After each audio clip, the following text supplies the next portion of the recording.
Sitarama project ద్వారా భద్రాద్రి కొత్తగూడెం జిల్లాకు నీళ్లు ఇవ్వాలని బీఆర్ఎస్ ఆందోళనకు దిగింది. ప్రాజెక్టు ప్రారంభోత్సవానికి సీఎం రేవంత్ రెడ్డి ఇవాళ వస్తున్న సందర్భంగా జిల్లా బంద్కు బీఆర్ఎస్ పిలుపునిచ్చింది. దీంతో బీఆర్ఎస్ జిల్లా అధ్యక్షులు మాజీ ఎమ్మెల్యే రేగా కాంతారావు, మాజీ MLA Haripriya Nayak, municipal chairperson Kapu Seethalakshmi సహా వందల మంది నాయకులు కార్యకర్తలను కొత్తగూడెంలో పోలీసులు అదుపులోకి తీసుకున్నారు.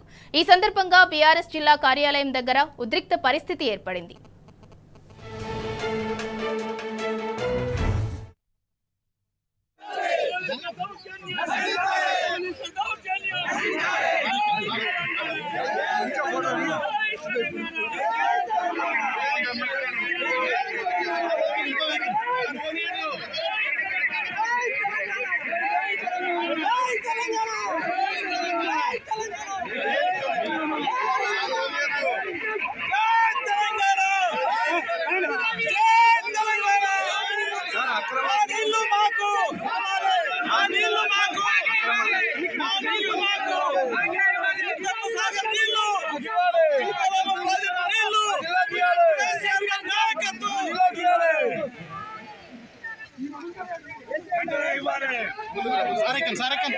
రాజేందర్ గారు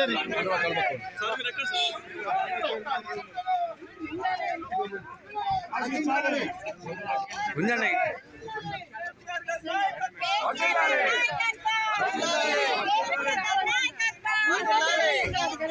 బండి ఉందా?